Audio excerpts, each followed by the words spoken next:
I've thought about it. I've tried, because lots of people keep asking why are you so passionate about this issue? Why are you ranting on about it? And I put it down to my absolute abhorrence, deep, visceral hatred for lies. And that's kind of, for me, what WikiLeaks is about. It's about exposing lies on the most, dangerous level, lies, government lies, the lies of those in power.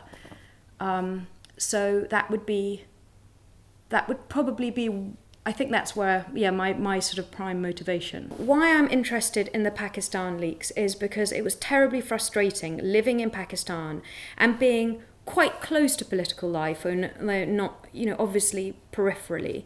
And so I knew I had enough information to know when leaders were lying, or when we suspected that leaders were lying. So I still follow politics in Pakistan quite closely.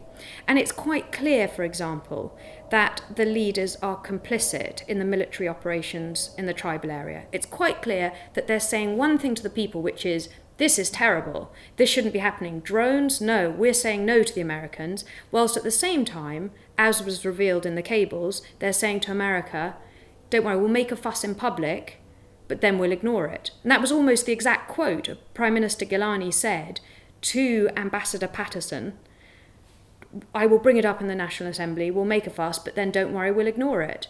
And so it hasn't told me something that I didn't already know, but it's confirmed it and it's proved it.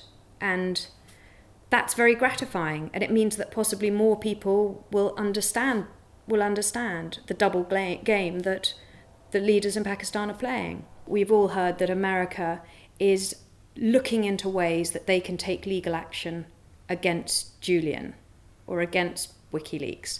And the threat is that he will be tried for espionage. And we've all heard all of these crazy statements coming out that he's a high-tech terrorist and that he should be executed, that he should be taken out like Al-Qaeda.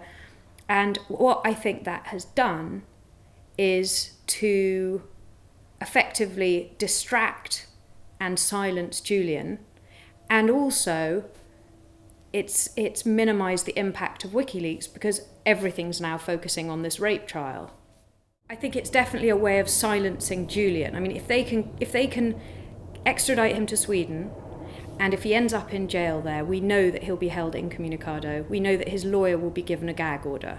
So that automatically silences him because he'll be there until he's tried, and that could take, it could take months and months. And so that's automatically a way to sort of silence and contain him. And also, more importantly, I think, to distract from the key issue, which is to distract the focus from the leaks themselves. I think the case in Sweden has become about censorship and intimidation. That's not to say that it wasn't something different originally, but also there's this very confusing oxymoron that he's actually accused of minor rape. Now, minor rape here doesn't even constitute rape, and that's one of their. I mean, that's what the defence are saying. They're saying, he shouldn't be extradited for something that isn't even a crime in this country. I don't subscribe to the honey trap conspiracy theory.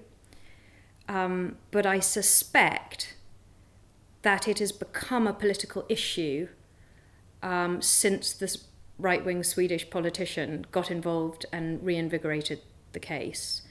And the way the whole thing is being dealt with is clearly become about something else. It's clearly about politics and WikiLeaks.